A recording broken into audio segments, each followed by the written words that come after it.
की, भारत माता की।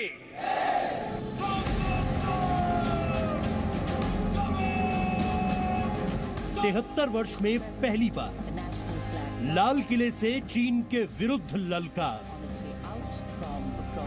आतंकवाद हो या विस्तारवाद, भारत आज डटकर मुकाबला कर रहा है।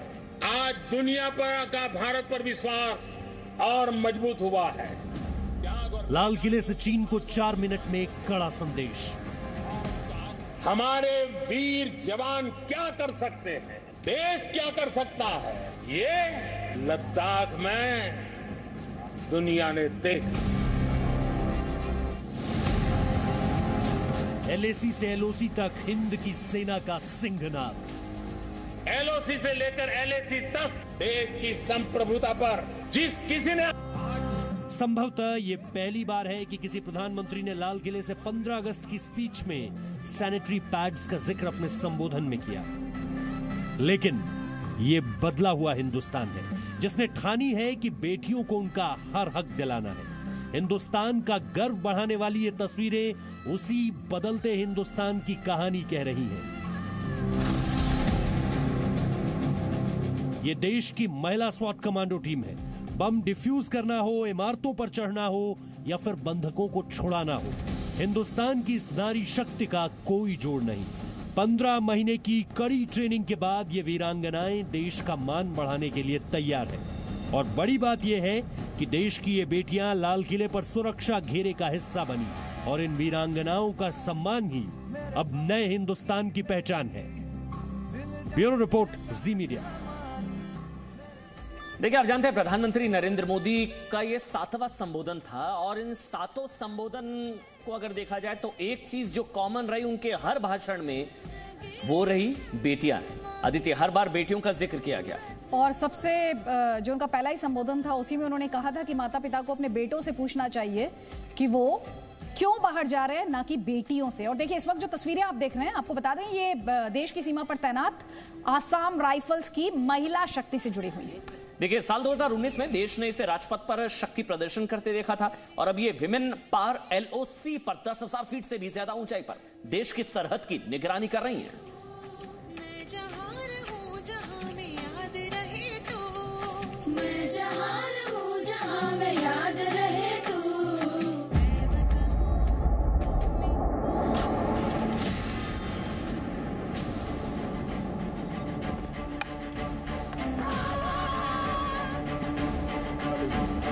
ऊंची ऊंची पहाड़ियों से भी फौलादी इरादा,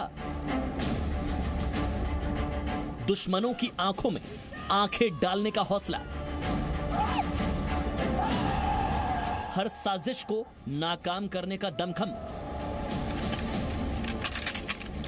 जम्मू कश्मीर में लाइन ऑफ कंट्रोल के एकदम करीब सुरक्षा घेरे को मजबूत करने में अब देश की ये नारी शक्ति भी कंधे से कंधा मिलाकर खड़ी है। ये असम राइफल्स की महिला राइफल विमेन है। 10,000 फीट से ज्यादा ऊंचे साधना पास पर नारकोटिक्स, नकली करेंसी और हथियारों की तलाशी का जिम्मा अब इन्हीं के हाथों में है। यह इलाका पाकिस्तान के गैर कानूनी कब्जे वाले कश्मीर के पास है, जहां से पाकिस्तान आतंकवादियों की घुसपैठ कराने के साथ साथ ड्रग्स तस्करी की भी कोशिश करता रहा है। लेकिन अब हिंदुस्तान की महिला शक्ति मुस्तैद है हर साजिश को नाकाम करने के लिए। ये जो गांव से गाड़ियां आ रही हैं, इनके जरिए नारकोटिक्स आगे निकलकर कश्मीर जाता है। इसको रोकने के लिए पहली बार यहां साधना पास पर असम राइफल्स की राइफल वुमेन की तैनाती की गई ताकि महिलाओं की तलाशी ली जा सके। ये ड्यूटी कितनी टफ लगती है आपको? खासतौर पर यह ख्याल आता है कि सामने LOC है जहां से पाकिस्तान हमेशा फायरिंग करता है? नहीं सर, क्योंकि हमें 24 वीक का ट्रेनिंग दी गई है। कोई भी ड्यूटी टफ नहीं है और कोई भी इजी नहीं है।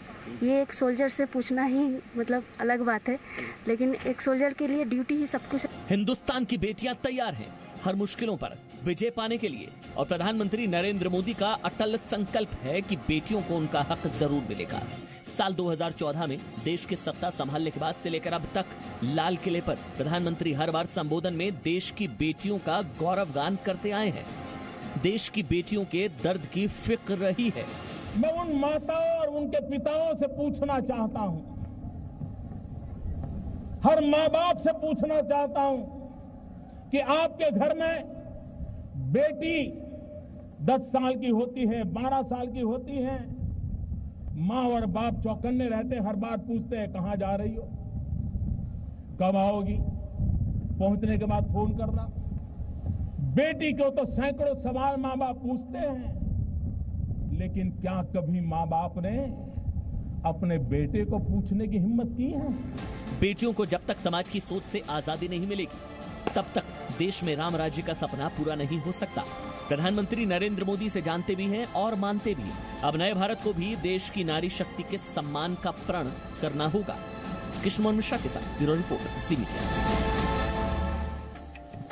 तो एक तरफ महिला सशक्तिकरण की बात प्रधानमंत्री मोदी ने की, तो दूसरी तरफ लाल किले से आज पहली बार प्रधानमंत्री नरेंद्र मोदी ने अतिक्रमणवाद पर भी जोरदार वार किया। नाम नहीं लिया, जी हाँ, कुछ लोगों को दर्द हो रहा है कि चीन का नाम क्यों नहीं लिया। वो सुनना चाहते थे चीन का नाम, लेकिन चीन का नाम लिए बिना उन्होंने चीन को किसी नाम का नहीं छोड़ा।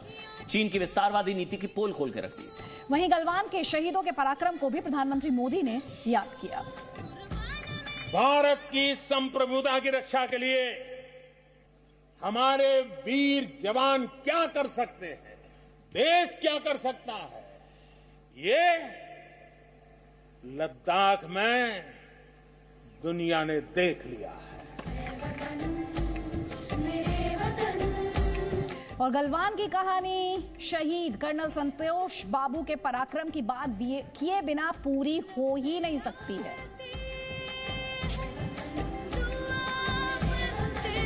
देखिए, आपको बता देते हैं, शहीद कर्नल संतोष बाबू 16 बिहार रेजिमेंट के कमांडिंग ऑफिसर थे। आप जानते हैं उनकी तैनाती लद्दाख में हुई थी, जहां गलवान में चीन के साथ संघर्ष में शहीद हुए थे कर्नल संतोष बाबू। प्रधानमंत्री नरेंद्र मोदी ने गलवान की बात की तो जी न्यूज ने गलवान के बलवान शहीद कर्नल संतोष बाबू को याद किया। शहीद कर्नल संतोष बाबू को मशहूर गायक और संगीत निर्देशक शंकर महादेवन ने संगीतमयी श्रद्धांजलि दी।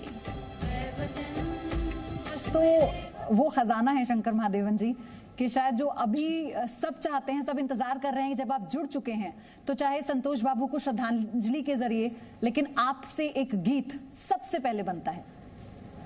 जरूर जरूर। ये गाना जो है ये मैं संतोष बाबू के लिए डेडिकेट करूंगा, क्योंकि उन्होंने अपने देश के लिए जान दिया है। तो उनके लिए ये गाना है कि किसी भी हालत पे जो भी लक्ष्य है हम उसे हासिल करके रहेंगे।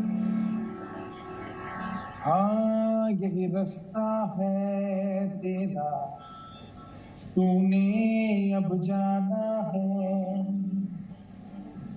हाँ यही सपना है तेरा, तूने पहचाना है।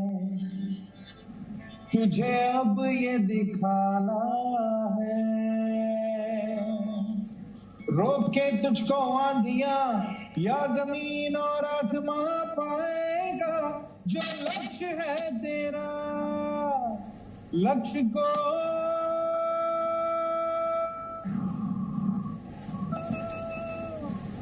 हर हाल में पाना है।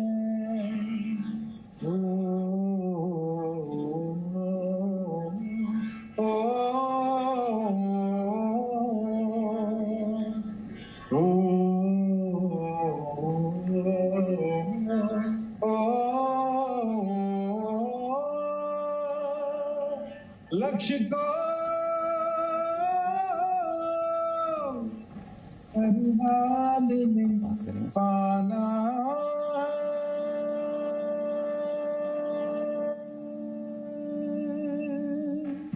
भारत माता की जय। शंकर जी, एक और गाना आप बच्चे के लिए भी, हमारे लिए भी। हाँ हाँ जरूर। जाते जाते मैं एक गाना अपने नन्ना सा, उसका बच्चे का नाम क्या है? अनिरुद्ध तेजा। अनिरुद्ध ये गाना आपके लिए है। ऐ वतन मेरे वतन, ऐ वतन आबाद रहे तू, आबाद रहे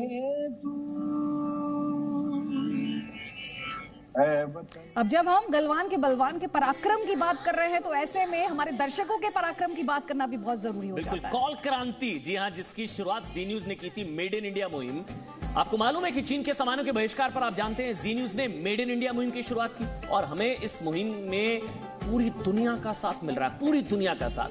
जी हाँ, दुनिया के कोने कोने से लोगों ने इसमें हिस्सा लिया है और आपको ये बताते हुए हमें खुशी हो रही है कि मुहिम शुरू होने से लेकर अब तक करीब 1,92,00,000 से ज्यादा मिस्ड कॉल्स जी न्यूज को मिल चुके हैं और इस मुहिम में हमारा साथ देने के लिए हम आपको धन्यवाद भी कहना चाहते हैं। यही नहीं, देखिए इस मुहिम में हमारा साथ देने वाली जो कंपनियां हैं, जैसे इंडो एयर कंप्रेशर्स हैं, बीकाजी, और इसके अलावा HRI, इन तीनों कंपनियों का हम धन्यवाद करते हैं। देखिए, आत्मनिर्भर भारत की मुहिम को मेड इन इंडिया के जरिए आगे बढ़ाने वाले इस अभियान में जो भी हमारे साथ आया थी, क्योंकि 1 करोड़ से ज्यादा मिस कॉल्स हैं और ये स्वदेशी कंपनियों की अपनी क्रांति है, जो हम कह रहे हैं ना, कॉल क्रांति। आप समझिए, 1 करोड़ से ज्यादा मिस कॉल मतलब 1 करोड़ परिवार। अब 1 करोड़ परिवार मतलब 6 करोड़ लोग, तो ये बहुत बड़ी कॉल क्रांति आती थी। इसीलिए हमने इसे नाम भी दिया डिजिटल क्रांति और इसीलिए बार बार इस बात को कहा ये हमारी स्वदेशी क्रांति का हिस्सा है। भारतीय सेना ने बुलेट से प्रहार किया और भारतीय जनता ने चीन की कमर पर प्रहार किया इस मिस्ड कॉल से। और अब वक्त है मेड इन इंडिया ब्रेक का। Presenting B News app, available on Google Play and App Store. Download it now.